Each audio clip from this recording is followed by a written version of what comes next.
Mr. Sitivini Rabuka, to take the oath of allegiance and the oath for due execution of office. On Christmas Eve 2022, Sitivini Rabuka was sworn in as Prime Minister, a position he also held from 1992 to 1997, under an old constitution that was designed to guarantee the country would always have an Indigenous PM. Fast forward to this year, and he now leads a multi-party, multi-ethnic government with the Indo-Fijian Minister of Finance, Biman Prasad, as one of his deputies. The Constitution of the Republic of Fiji.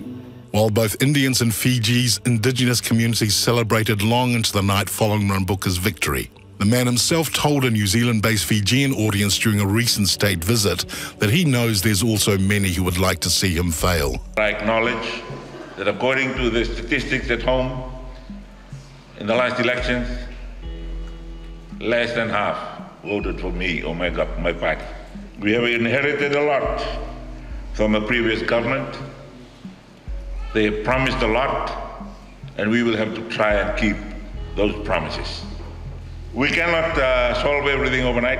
We're also acknowledging some of the great deeds and great relationships established by our predecessor government. On the same visit, he addressed media alongside the then Prime Minister Chris Hipkins and discussed how many are attacking his attempts to unify the country. Very difficult to show them that there is a definite change.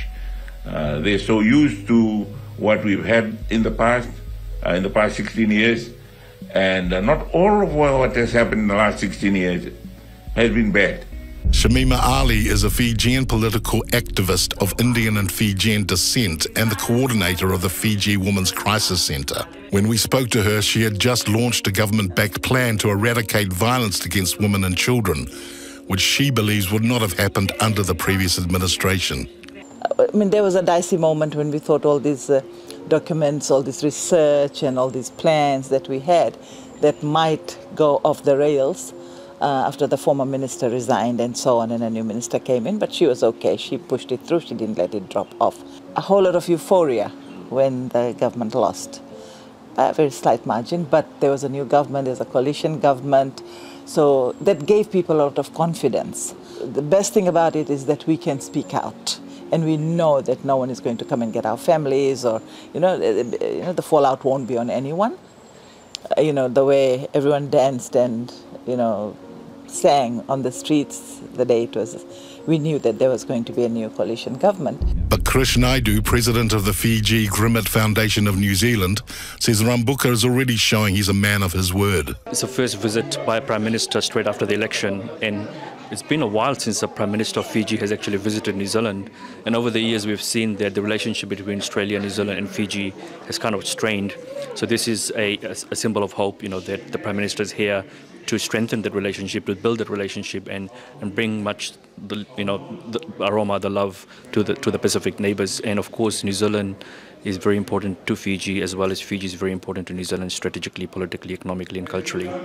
And he's particularly pleased by Rabuka's announcement of a very special day to mark the arrival of Indians to Fiji. Before the election, we met with Mr. Rabuka last year, and where we pledged to him the importance of having a Grimmett holiday in Fiji, and he did promise us that he's going to have it. So it's really fulfilling and heartening to know that he actually carried his promise over. So we're really, really grateful and thankful to him, because we've been in Fiji for 144 years, and to have a holiday is quite important. It shows, a real acceptance, love, and acknowledgement of our contributions in Fiji and towards the Pacific in general.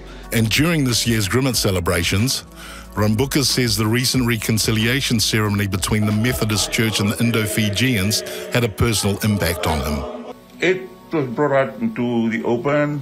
It was part of a national celebration. Although a lot of my friends have said, you've apologized too many times. How long are you going to be apologizing for? It's the people who either accept my apologies or they don't.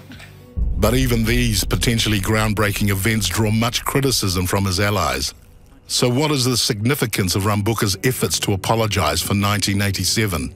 He did it in the mid-90s with the 1997 Constitution, in his partnership with the late J. Ram Reddy. He made amends at that point in time. I believe that given what we have amongst politicians, his is the best leadership for Fiji at this point in time in bringing people together, continuing from the 90s. In hindsight, Rabuka's done a lot of visits overseas, visit Fiji communities overseas, and indirectly apologized for what he did in 1987 for whatever reason. We still don't know why he did it or who was behind it. To see where Rabuka is now, I have no doubt whatsoever. I believe there's a big shift. The attitude towards Rabuka have changed. Even him being a preacher of the Methodist Church, I christened himself, and a wonderful man that I've come to know in a personal way as well. I take my hat off him. He realized what he did was not the right way, and it caused a lot of things. The impact on the economy, on the social structure, in every aspect of society. It really took Fiji backwards, rather than just hiding. But he made a decision to come back.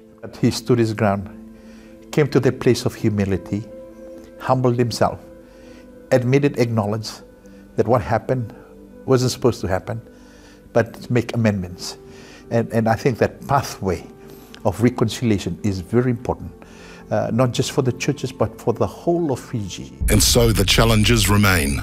They have to listen to the people, the inclusion of women in leadership and in positions of decision making. And they will also have to address the issue of the Old Boys Club. That definitely has to happen, because then, well, so what's new?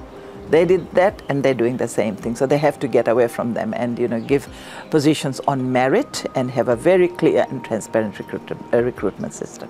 And things like climate change, the Blue Pacific, that is bringing people of all races together, and for a common good for Fiji, for the Pacific. So I see hope that we will be able to manage that divide. When Rabuka was here, the last church that he attended was my local church, and and we had Aungasi Levu, who was the preacher that Sunday. So we invited him and his wife and his son to come so we can pray for him. It was the prayers of every Fijians, and I'm talking about right across the spectrum. Fiji, Indians, Rotomans, Chinese, whoever is living in Fiji. The prayer for a change. I think people no longer can see themselves living through that fear for another year or another 4 years. Do you think it could ever happen again? No, it was a long time ago, Justin, yeah. Let's hope it never happens again. Yeah. Fiji is for everyone, really. Can Fiji become a place where all who love it feel belonging? One sign is that of someone like Rabuka, who led coups and oversaw racially exclusive administrations, could now be a symbol of hope for a nation as diverse and complex as Fiji, then surely further change is possible. Dream your dreams without the boundary.